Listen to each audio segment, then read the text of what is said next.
रोग का कारण असंयम है। स्वास्थ्य संयम पर निर्भर करता है।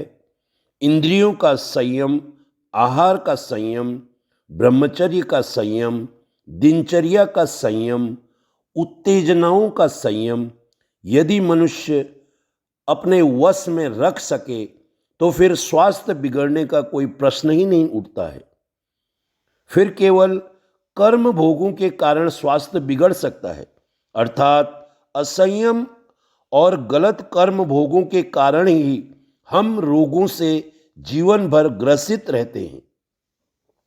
यदि संयम साध लिया जाए तो गरीबी में भी दिन काटने वाला गरीब इंसान घटिया आहार पाकर भी निरोगी और दीर्घ आयु जी सकता है।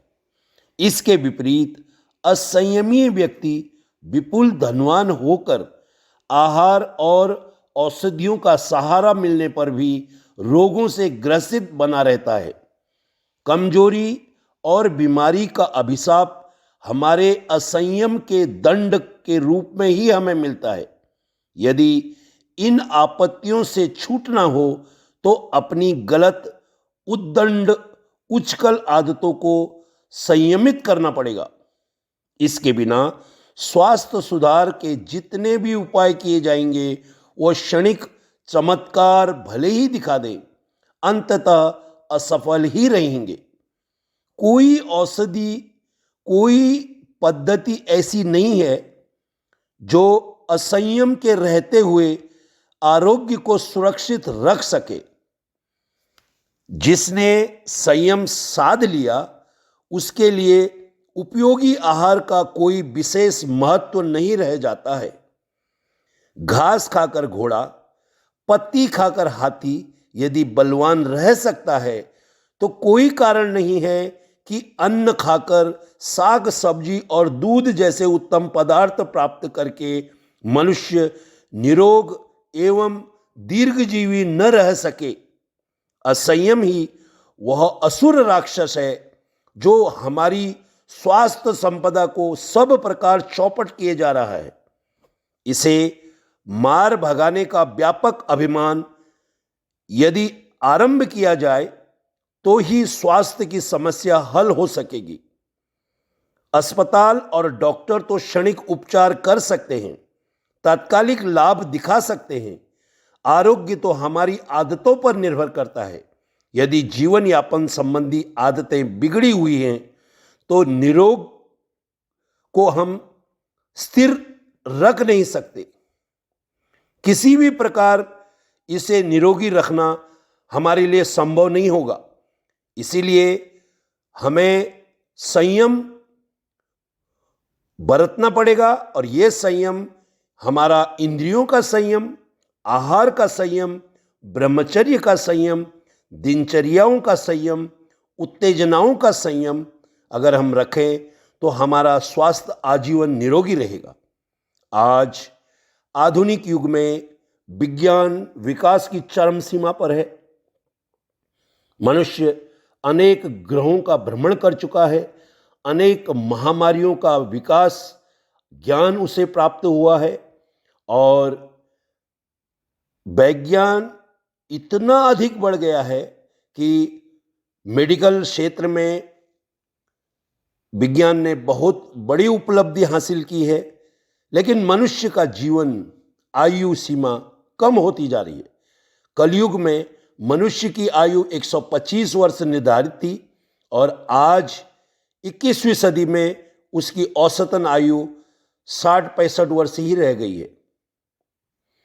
विज्ञान भले कितनी भी तरक्की कर ले, लेकिन निरोगी रहना, दीर्घायु प्रदान करना केवल मनुष्य के संयम पर आधारित है। ये संयम अगर वो खो बैठता है तो अनेक बीमारियों से ग्रसित करती है। और आप अंदाजा लगा लीजिए, आज आदमी इतना ग्रसित है, इतनी बीमारियां हैं, मानसिक बीमारियां और शारीरिक बीमारियां, जिसका उसे अंदाजा भी नहीं है। आज मनुष्य अपने स्वास्थ्य के लिए करोड़ों रुपयों का बीमा करवाता है। मेडिक्लेम करवाता है। और आप अंदाजा लगा सकते हैं कि करोड़ों अरबों खरबों रुपयों की ये व्यापार, ये कंपनियां चल रही हैं, ये व्यापार चल रहा है पूरे विश्व में। केवल उसे अपने संयम पर नियंत्रण रखना है। अगर जिसने अपने संयम पर नियंत्रण रख लिया, उसे कोई भी दवा की आवश्यकता नहीं है। आप खुद जान सकते हैं कि मनुष्य को छोड़कर इस ब्रह्मांड में जितने भी जीव हैं, उनकी आयु उतनी ही है जितनी उन्हें प्रदान की गई है, और वे कोई डॉक्टर या अस्पताल उनके लिए इस ब्रह्मांड में नहीं खोले गए हैं, लेकिन वे अपना जीवन यापन और अपनी दिनचर्या उसी खुशी और उसी निर्धारित आयु के साथ आज भी काट रहे हैं, जी रहे हैं।